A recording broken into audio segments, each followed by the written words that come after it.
Vos enfants ne sont pas vos souffres-douleurs. Si vous les vouliez pas, il fallait mettre un préservatif ou bien avaler. Oui, c'est totalement ça l'intro. Il y a quelques jours, j'ai fait une vidéo où j'ai demandé qu'est-ce que vous n'acceptez que de la part de vos parents, c'est-à-dire le comportement que vous n'acceptez que de la part de vos parents.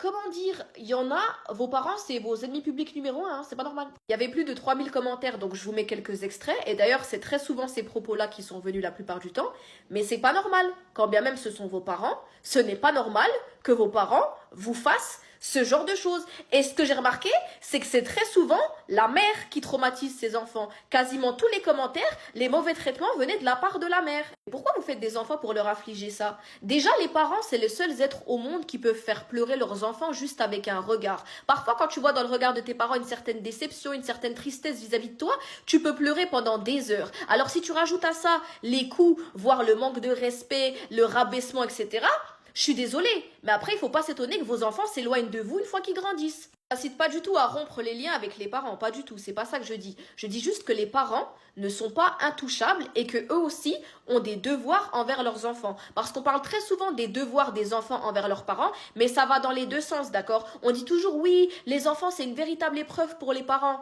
Oui, mais il y a des parents qui sont une véritable épreuve pour leurs enfants aussi, hein. Et la plupart des séquelles laissées aux enfants, c'est des choses que les parents auraient pu faire parce que c'était gratuit. Respecter son enfant, c'est gratuit. Être affectueux, c'est gratuit. Être à l'écoute pour son enfant, c'est gratuit. Croire son enfant quand il va te raconter ses problèmes, c'est gratuit. Je suis la première partisane de pas d'argent, pas d'enfant, mais les séquelles de cette génération, c'est causé à cause de choses gratuites. C'est pas parce que ce sont vos enfants que vous avez le droit de les malmener d'une quelconque manière. C'est pas parce que ce sont vos enfants que vous avez une emprise de près ou de loin sur leur vie. Et c'est pas non plus parce que ce sont vos enfants qu'ils sont obligés de suivre le chemin que vous vouliez qu'ils suivent. Si vous vouliez un être à contrôler de A à Z, à façonner comme vous le vouliez, il fallait vous acheter une poupée taille humaine sur AliExpress.